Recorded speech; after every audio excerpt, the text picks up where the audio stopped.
Hey, I'm Dr. Patty Barch with Naturally Unbridled Wellness, and for those of you who are new to my videos, I'll just let you know that I have an extensive background in science and biotechnology, including 5 degrees in a scientific discipline, and an extensive background as both a research scientist and educator in the biotechnology industry.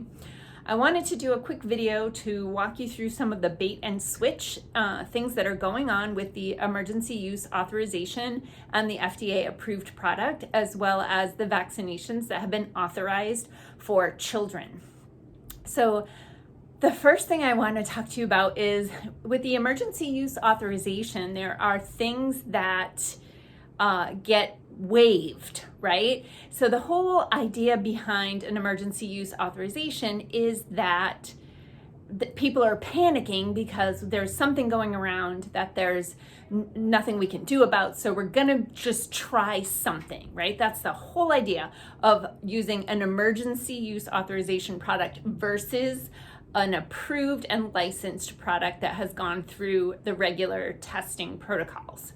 So when you have emergency use authorization, there's no liability. So the manufacturer is like, I don't know if it's gonna work. We didn't do all the regular testing. We just did enough testing to get the green light for the emergency use authorization, but we didn't do all the regular testing. So we can't be held responsible if this product is a colossal failure. And so the government's like, okay, we'll do whatever you want because we don't have anything and we're not actually looking at repurposing drugs or anything. We're going to try all these new technologies that have been untested and unproven. Whatever.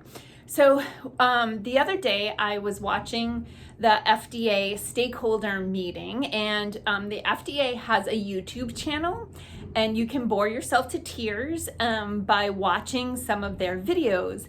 And I was at the airport, so I was like hanging out, and I was watching the stakeholder video about the boosters. And I was like, dang, they're bait and switching again. So here's what they're doing. So you know they approved a Pfizer vaccine, right? It's called Comirnaty, and the Comirnaty product is FDA approved. So that means it's licensed for use in the United States. However, you can't get it in the United States. There's not a vial available. They're still using the emergency use authorization product, which according to the application for approval, it's substantially similar to, the Comirnaty product is substantially similar to the Pfizer BioNTech product. So there's this bait and switch. So they say left and right, like the Pfizer has been FDA approved, it's FDA approved, but you can't get it. You literally cannot get the FDA approved vial. So that matters for a couple of reasons. So one is the FDA approved vial carries liability.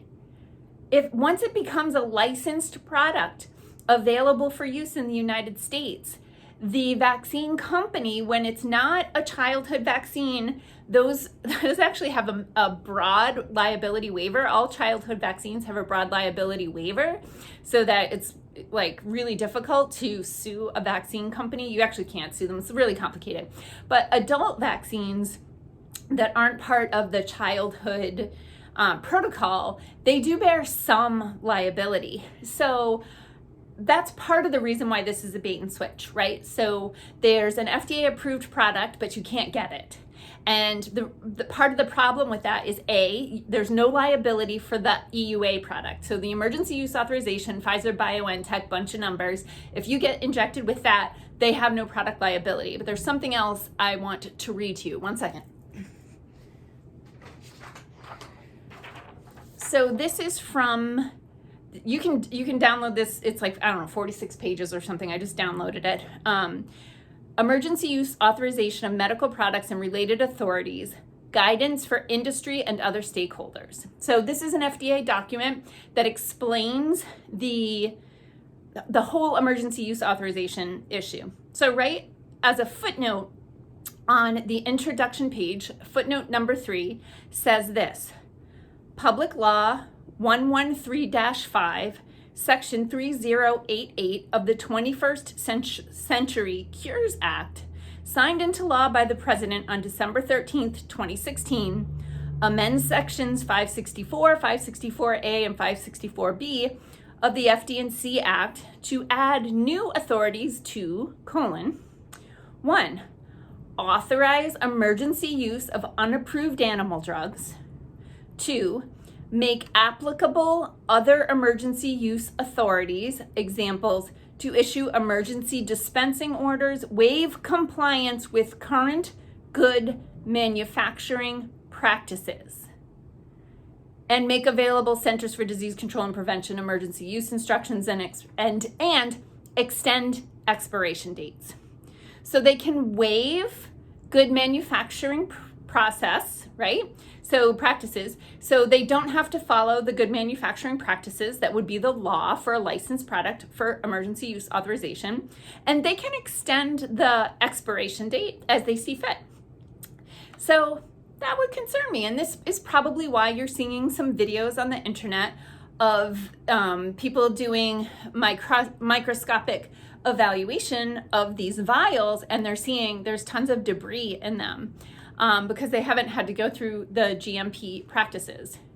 So that's one of the bait and switches. So you can't get the emergency authorized, you can't get the FDA approved product, and that even though they talk about the FDA approved blah blah blah all the time. So the other thing I want to talk about is so what they approved for children. So they just authorized, not approved, they just authorized the use of the Pfizer vaccine, a modified version of the Pfizer vaccine for children ages 5 to 11.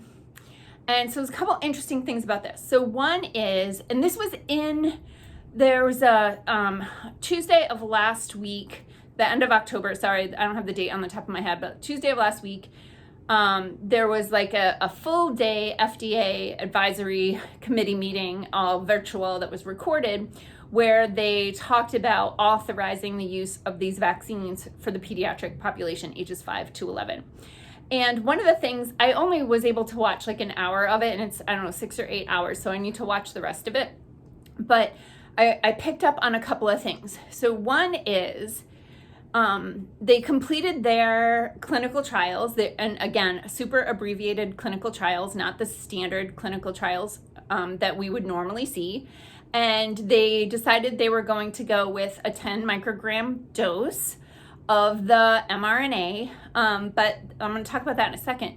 But what they kind of just threw in there was, we changed the buffer after we completed the experiments, the human trials. So they did the human trials, and now I can't remember if they switched from the PBS buffer to the TRIS buffer, or the TRIS buffer to the PBS buffer. I can't remember. I have to go back and find it.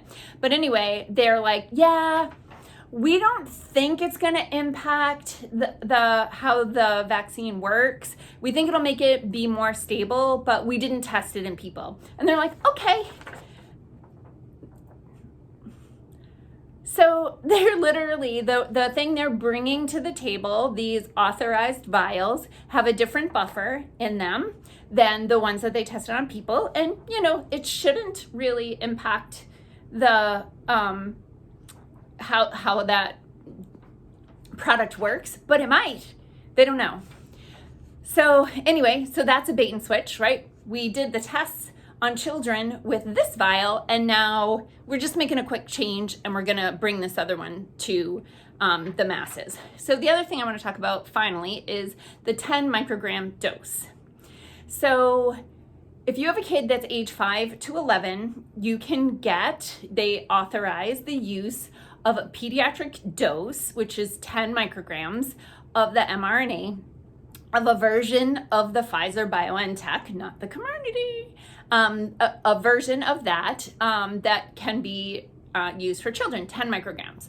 Now, the adult version is 30 micrograms for Pfizer. It's 100 micrograms for Moderna.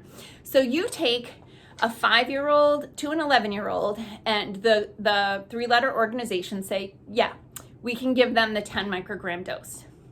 But a 12-year-old can get the Moderna shot, which has 100 micrograms of the mRNA. 10 times as much mRNA from an 11-year-old to a 12-year-old. And that 12-year-old is, you know, if they're an 80-pound 12-year-old, they're getting the same dose as a 400-pound linebacker, right? When I worked in biotech, every single dose we gave was weight dependent. You would literally weigh an animal first and calculate the dosing based on their weight and dose accordingly. So we're giving a 5-year-old 10 micrograms. We're giving an 11-year-old 10 micrograms. We're going to give a 12-year-old anywhere from 30 to 100 micrograms. It's just nuts, folks. So anyway, I'm just going to wrap it up and just let you know that, you know, informed consent would mean that none of this that I just mentioned to you would be at all surprising. That somebody would be walking you through all the details, that we may have extended the expiration date and switched the buffer and not followed good manufacturing practices because we were in a rush. Okay, I'm going to wrap it up. Peace out, peeps.